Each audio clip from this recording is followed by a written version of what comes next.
city मुर्दाबाद DSP sir Alamgir मुर्दाबाद DSP sir Alamgir मुर्दाबाद डीएसपी सर आलमगीर मुर्दाबाद डीएसपी सर आलमगीर मुर्दाबाद मेट्रो सिटी मुर्दाबाद मेट्रो सिटी मुर्दाबाद मीना कब्जा कर लिया मेट्रो सिटी वाली ने और पिछों लग गया खैर करते हैं ਅਸੀਂ ਪਾਵ ਜਾਂਦੇ ਹਾਂ ਅਸੀਂ ਕਿਧਰ ਲਈ ਹੈ ਸਾਡੀ ਸੁਣਾਈ ਕਰੋ ਸਾਡੀ ਹੈਲਪ ਕਰੋ ਮਿਹਰਬਾਨੀ ਕਰੋ ਔਰ ਅਸੀਂ ਸ਼ਰੀਫ ਆਦਮੀ ਹਾਂ ਸਾਨੂੰ ਤੰਗ ਕਰ ਰਹੇ ਸਾਡੀਆਂ 12 ਪਾਰਟੀਆਂ ਰਲੀਆਂ ਮਾਰੀਆਂ ਉਹਨਾਂ ਮਸ਼ੀਨਾਂ ਨਾਲ ਕਰ ਦਿੱਤੀਆਂ ਔਰ ਡੀਐਸਪੀ ਨੂੰ ਦੱਸਿਆ ਔਰ 1 ਵਾਲੇ ਨੂੰ ਭੇਜਿਆ 2 ਗੱਡੀਆਂ ਉਹਨਾਂ ਨੇ ਵੀ ਨਹੀਂ ਉਹਨਾਂ ਨੇ ਸੁਣੀ ਉਹ ਫਿਰ ਮਸ਼ੀਨਾਂ ਬੰਦ ਕੀਤੀਆਂ ਨੇ 1 ਘੰਟਾ ਫਿਰ ਚਲਾ ਦਿੱਤੀਆਂ ਨੇ ਪੂਰੀ ਜ਼ਮੀਨ ਸਾਡੀ ਕਬਜ਼ੇ ਕਰ बकायदा झगड़ा करते हैं वो रोड पे आते हैं रोड ब्लॉक माइया बीजियाँ जाती ने रक्शे रोक के तो रक्शे वाले धक्के लगाते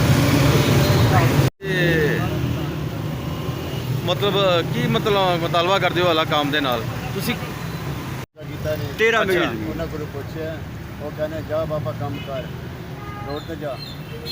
इधर किधर मैं उन्होंने फिर कहा मैं जाना अपनी बीच मशीना करनी है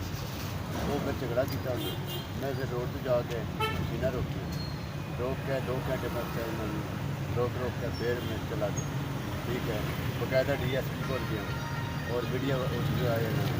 1 वाले 2 गाड़ियाँ उन्होंने भी चुके वो बेचारे चले गए फिर मैं कागज मेरा कागज दसो नंबर दसो नहीं दसिया ये जमीन ਤੁਹਾਨੂੰ ਨਜਾਇਜ਼ ਕਬਜ਼ਾ ਕੀਤੀ ਹੈ ਇਹ ਜ਼ਮੀਨਾਂ ਉਹਨਾਂ ਦੀਆਂ ਨੇ ਜਾਂ ਹੋਰ ਕਿਸੇ ਦੀਆਂ ਨੇ ਤੁਹਾਡੀਆਂ ਹੈ ਹੀ ਨਹੀਂ ਕਿਉਂਕਿ ਹੁਣ ਵਿੱਚੋਂ ਮਿਲੇ ਜਿਹੇ ਹੁੰਦੇ ਵਿੱਚੋਂ ਮਿਲੇ ਹੁੰਦੇ ਤੇ ਬਾਕੀ ਹੁਣ ਸਿਕਿਉਰਟੀ ਇਤਨੀ ਕੀ ਹੋ ਗਈ ਹੈ ਕਿ ਨਾ ਸਾਡੀਆਂ ਬੀਬੀਆਂ ਕੋ ਬਾਹਰ ਚਾਰਾ ਲੈਣ ਵਾਸਤੇ ਜਾ ਸਕਦੀਆਂ ਨਾ ਅਸੀਂ ਕਿਤੇ ਬਾਲਣ ਵਾਸਤੇ ਬਾਹਰ ਨਿਕਲ ਸਕਦੇ ਹਾਂ ਬੱਚੇ ਸਕੂਲ ਜਾਂਦੇ ਨੇ ਕਿ ਰਾਹ ਸਾਡਾ ਖਲੋਤੀਆਂ ਹੁੰਦੀਆਂ ਨੇ 15-20 ਇੱਥੇ ਖਲੋਤੇ 15-20 ਇੱਥੇ ਖਲੋਤੇ ਉਹ ਬੱਚੇ ਉਹੀ 10 ਮਿੰਟ ਵਾਪਸ ਪਰਾਉਂਦੇ ਨੇ ਨਾਲ ਹਵਾਈ ਫਾਇਰਿੰਗ ਕਰਦੇ ਨੇ ਠਾਠਾ ਰੋਜ਼ ਰੂਟੀਨ ਨਾਲ ਹਵਾਈ ਫਾਇਰਿੰਗ ਹੋ ਰਹੀ इतनी फायरिंग है जियां इंडिया के बार्डर से जंग हो रही है मतलब इलाके च खबर फैलाई जा रहे हैं हो दस कदी फैला रहे कि अगर नजायज़ जमीन पर कब्जा करांगे ना तो साढ़े नज़दीक ही ना कोई आ नज़दीक ना कोई